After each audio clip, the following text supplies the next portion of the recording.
नमस्कार दोस्तों। आज रीडेबल पर सुनिए मुंशी प्रेमचंद की एक बहुत मशहूर कहानी, बड़े घर की बेटी।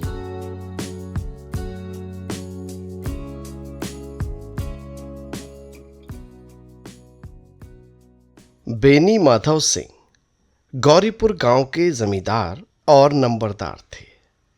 उनके पितामह किसी समय बड़े धन धान्य संपन्न थे। गांव का पक्का तालाब और मंदिर, जिनकी अब मरम्मत भी मुश्किल थी, उन्हीं के कीर्ति स्तंभ थे। कहते हैं इस दरवाजे पर कभी हाथी झूमता था। अब उसकी जगह एक बूढ़ी भैंस थी, जिसके शरीर में अस्थि पंजर के सिवा और कुछ शेष न रहा था, पर दूध शायद बहुत देती थी, क्योंकि एक न एक आदमी हांडी लिए उसके सिर पर सवार ही रहता था।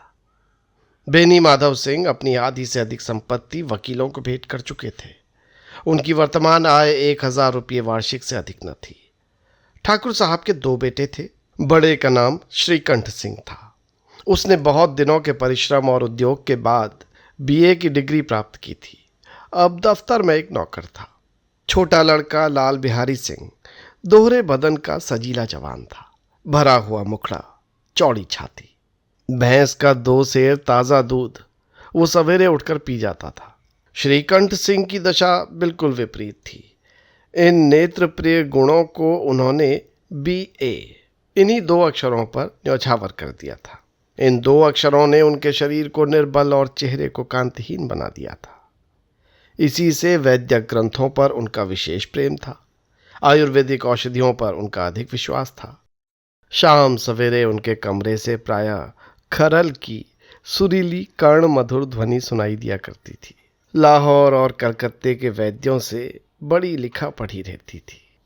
श्रीकंठ सिंह इस अंग्रेजी डिग्री के अधिपति होने पर भी अंग्रेजी सामाजिक प्रथाओं के विशेष प्रेमी न थे, बल्कि वो बहुधा बड़े जोर से उसकी निंदा और तिरस्कार किया करते थे।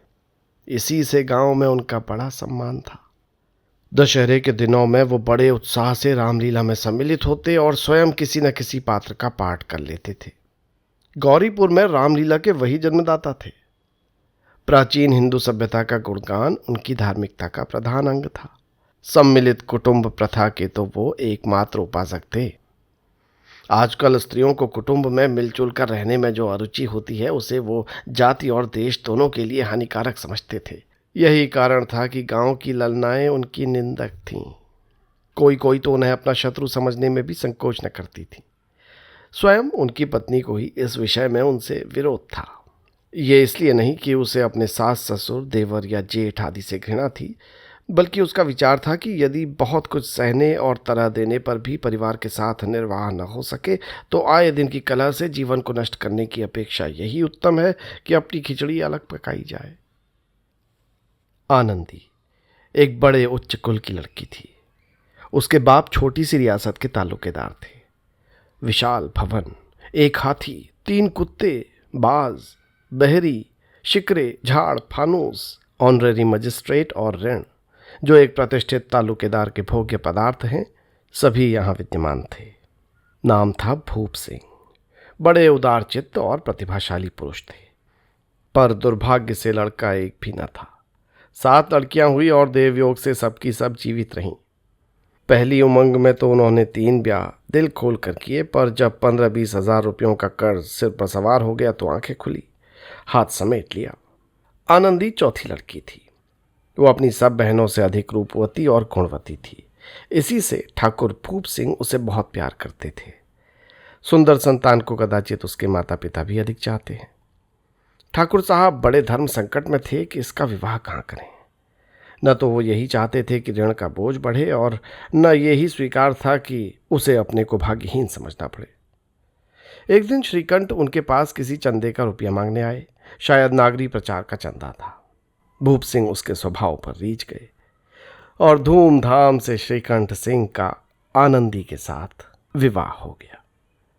आनंदी अपने नए घर में आई तो यहाँ का रंग ढंग कुछ और ही देखा। जिस टीम टाम की उसे बचपन से आदत पड़ी हुई थी, वो यहाँ नाम मात्र को भी न था। हाथी घोड़ों का तो कहना ही क्या, कोई सजी हुई सुंदर बहेली यानी बैलगाड़ी तक न थी। रेशमी स्लीपर साथ लाई थी। पर यहाँ बाग कहाँ। मकान में खिड़कियां तक न थी, न जमीन पर फर्श, न दीवार पर तस्वीरें।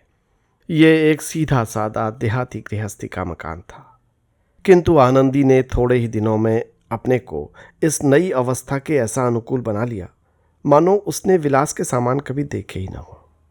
एक दिन दोपहर के समय श्रीकंठ सिंह का छोटा भाई लाल बिहारी सिंह 2 चिड़िया लिए हुए आया और भावच से बोला, जल्दी से पका दो, मुझे भूख लगी है। आनंदी भोजन बनाकर उसकी राह देख रही थी। अब वो नया व्यंजन बनाने बैठी। हांडी में देखा तो घी पाव भर से अधिक न था। बड़े घर की बेटी किफायत क्या जाने, उसने सब घी मांस में डाल दिया। लाल बिहारी सिंह खाने को बैठा तो दाल में घी न था। बोला, भाभी, दाल में घी क्यों नहीं डाला? आनंदी ने कहा, घी सब मांस में पड़ गया। लाल बिहारी जोर से बोला, अभी परसों घी आया है, इतनी जल्दी उठ गया? आनंदी ने उत्तर दिया, आज तो कुल पाव भर रहा होगा, वो सब मैंने मांस में डाल दिया। जिस तरह सूखी लकड़ी जल्दी से जल उठती है, उसी तरह क्षुधा से बावला यानी भूख से बावला मनुष्य जरा जरा सी बात पर तिनक जाता है। लाल बिहारी सिंह को भावच की ये ठिठाई बहुत बुरी मालूम हुई। तो नक्कर बोला, मैके में तो चाहे घी की नदी बहती हो। स्त्रियां गालियां सह लेती हैं, मार भी सह लेती हैं, पर मैके की निंदा उनसे नहीं सही जाती। आनंदी मुंह फेर कर बोली,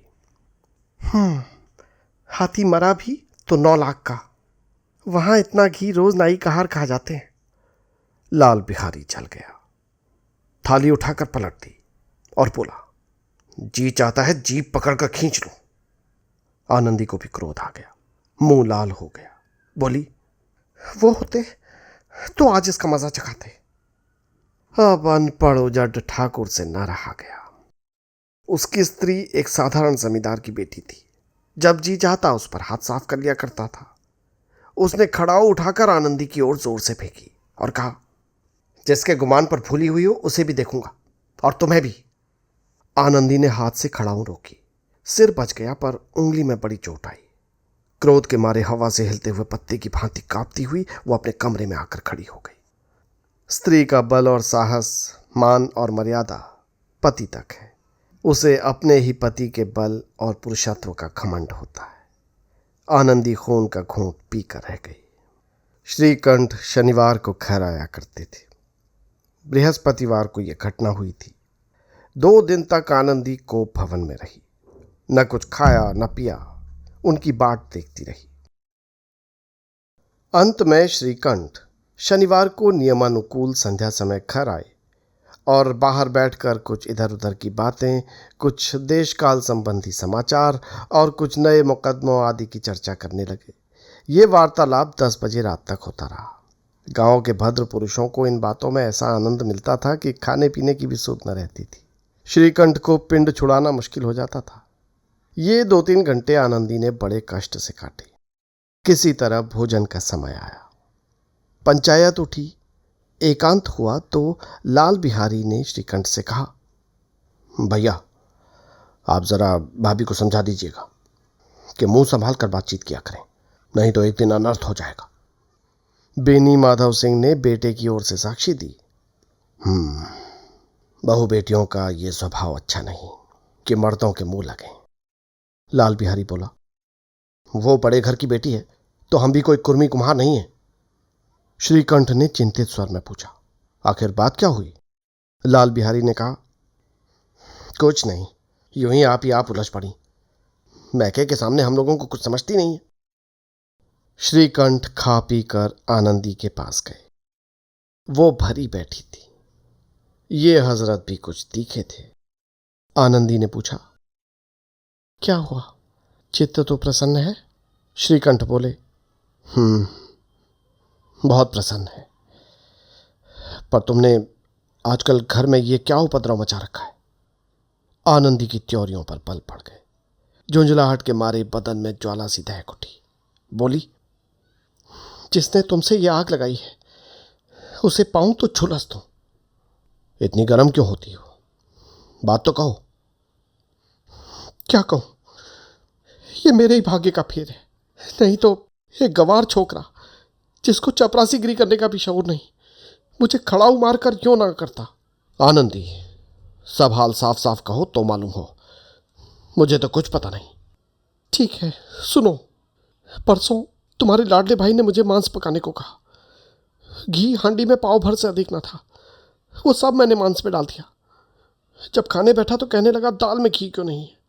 बस इसी पर मेरे मैके को बुरा भला कहने लगा, मुझसे न रहा गया। मैंने कहा वहाँ इतना घी तो नाई का हार खा जाते हैं और किसी की जान को भी नहीं पड़ता। बस इतनी सी बात पर इस अन्यायी ने मुझ पर खड़ाऊ फेंक कर मारी। अगर हाथ से नहीं रोका होता तो सर फट जाता। क्या? उसी से पूछो, मैंने जो भी कहा है वो सच है या झूठ। श्रीकंठ की आंखें लाल हो गईं। बोले, यहां तक हो गया इस छोकरे का साहस। आनंदी स्त्रियों के स्वभावानुसार रोने लगी, क्योंकि आंसू उनकी पलकों पर रहते हैं। श्रीकंठ बड़े धैर्यवान और शांत पुरुष थे। उन्हें कदाचित ही कभी क्रोध आता था, पर स्त्रियों के आंसू पुरुष की क्रोधाग्नि भड़काने में तेल का काम देते हैं। रात भर करवटें बदलते रहे। उद्विग्नता के कारण पलक तक नहीं झपकी। प्रातःकाल अपने बाप के पास जाकर बोले, दादा, अब इस घर में मेरा निबाह न होगा। इस तरह की विद्रोहपूर्ण बातें कहने पर श्रीकंठ ने कितनी ही बार अपने कई मित्रों को आड़े हाथों लिया था, परंतु दुर्भाग्य आज उन्हें स्वयं वे ही बातें अपने मुंह से कहनी पड़ी। दूसरों को उपदेश देना भी कितना सहज होता है।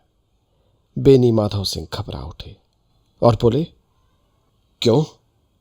श्रीकंठ, इसलिए कि मुझे भी अपनी मान प्रतिष्ठा का कुछ विचार है। आपके घर में अब अन्याय और हठ का प्रकोप हो रहा है। जिनको बड़ों का आदर सम्मान करना चाहिए वो उनके सिर पर चढ़ते। मैं दूसरों का नौकर ठहरा, घर पर रहता नहीं। यहां मेरे पीछे स्त्रियों पर खड़ाऊ और जूतों की बौछारें होती है। कड़ी बात तक चिंता नहीं, कोई एक दो कह ले यहां तक मैं सह सकता हूं, किंतु ये कदापि नहीं हो सकता कि मेरे ऊपर लात घुसे पड़े और दम तक न मारूं। बेनी माधव सिंह कुछ जवाब न दे सके। श्रीकंठ सदैव उनका आदर करते थे। उनके ऐसे तेवर देखकर बूढ़ा ठाकुर अवाक रह गया। केवल इतना ही बोला, बेटा, तुम बुद्धिमान होकर ऐसी बातें करते हो। स्त्रियां इसी तरह घर का नाश कर देती, उनको बहुत सिर चढ़ाना अच्छा नहीं। श्रीकंठ, इतना मैं जानता हूं पिताजी, आपके आशीर्वाद से ऐसा मूर्ख नहीं हूं। आप स्वयं जानते हैं कि मेरे ही समझाने बुझाने से इसी गांव में कई घर संभल गए। पर जिस स्त्री की मान प्रतिष्ठा का मैं ईश्वर के दरबार में उत्तरदाता हूं, उसके साथ ऐसा घोर अन्याय और पशुवत व्यवहार मुझे असह्य है। आप सच मानिए, मेरे लिए यही कुछ कम नहीं है कि मैं लाल बिहारी को कुछ दंड नहीं दे रहा हूं। अब बेनी माधव सिंह भी करवाए, ऐसी बातें और न सुन सके। बोले, लाल बिहारी तुम्हारा भाई है श्रीकंठ, उससे जब कभी भूल चूक हो तो उसके कान पकड़ो, लेकिन लाल बिहारी को अब मैं अपना भाई नहीं समझता। ओह, एक स्त्री के पीछे? जी नहीं, उसकी क्रूरता और अविवेक के कारण। दोनों कुछ देर चुप रहे। ठाकुर साहब लड़के का क्रोध शांत करना चाहते थे, लेकिन ये नहीं स्वीकार करना चाहते थे कि लाल बिहारी ने कोई अनुचित काम किया है। इसी बीच में गांव के कई और सज्जन हुक्के चिलम के बहाने वहां आ बैठे। कई स्त्रियों ने जब ये सुना कि श्रीकंठ पत्नी के पीछे पिता से लड़ने को तैयार है तो उन्हें बड़ा हर्ष हुआ। दोनों पक्षों की मधुर वाणियां सुनने के लिए उनकी आत्माएं तिलमिलाने लगीं। गांव में कुछ ऐसे कुटिल मनुष्य भी थे जो इस कुल की नीतिपूर्ण गति पर मन ही मन जलते थे। वे कहा करते थे, श्रीकंठ अपने बाप से दबता है, इसीलिए वो दब्बू है।